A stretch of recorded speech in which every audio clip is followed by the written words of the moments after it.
Brain ধ্বংস হয় পাঁচটি কারণে।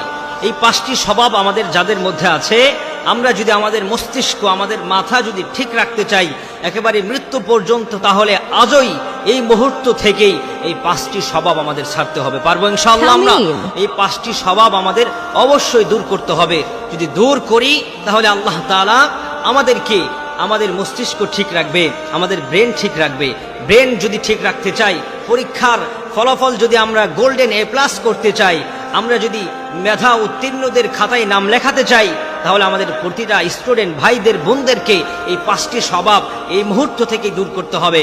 আল্লাহ তাআলা যেন আমাদের সবাইকে এই পাঁচটি অভ্যাস দূর করার তৌফিক দান করুন, আল্লাহুম্মা আমিন।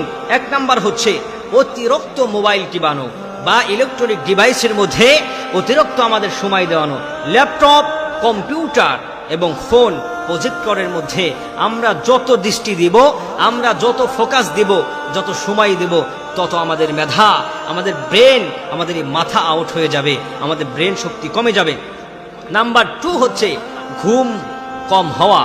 রাতের বেলায় সারা রাত ফেসবুকে স্ক্রল করতে থাকি, ইউটিউবের মধ্যে থাকি, Instagram, TikTok, Twitter, WhatsApp, imo ইত্যাদি ইত্যাদি সফটওয়্যারের মধ্যে আমরা সময় দিচ্ছি।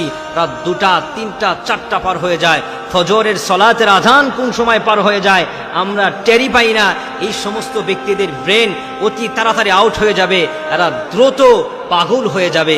আল্লাহ তাআলা আমাদেরকে কবুল করুক। নাম্বার 3 হচ্ছে একসাথে অনেকগুলো কাজ করা।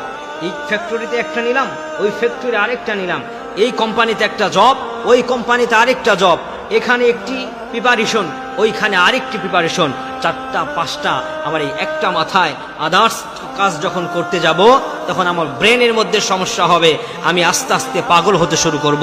নাম্বার 4 হচ্ছে নেগেটিভ চিন্তা করা। যারা বেশি বেশি নেগেটিভ চিন্তা করে তাদের ব্রেন দ্রুত নষ্ট হয়ে যায়। নেগেটিভ চিন্তা করা যাবে না। প্রত্যেকটা সময় আমাদের এই মস্তিষ্কটাকে, আমাদের এই মেধাটাকে, এই মাথাটাকে আমরা পজিটিভ দিকে নিয়ে যাব। একটা বোন অসুস্থ হলো, মা অসুস্থ হলো, বাবা অসুস্থ হলো, আমরা নেগেটিভ দিকে না নিয়ে পজিটিভ দিকে নিয়ে যাই। ব্রেন আমার প্রেশার কম পড়বে, ব্রেন ঠান্ডা মাথায় কাজ করতে সুবিধা দিবে। যখন আমরা ব্রেনটাকে সুস্থ রাখবো, তখন আমার কাজগুলো ক্লিয়ার হবে। নাম্বার 5 হচ্ছে অসুস্থকর খাবার খাওয়া। কি খাওয়া? অসুস্থকর খাবার খাওয়া।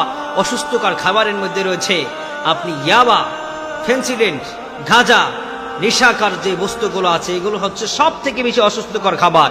এরপরে আরো অনেক রাস্তার যে খাবারগুলো আছে, এগুলো খাবার আমরা খাবো না। ফুটপাতের খাবারগুলো আমরা সব সময় এড়িয়ে চলার চেষ্টা করব। এই জিনিসগুলো যদি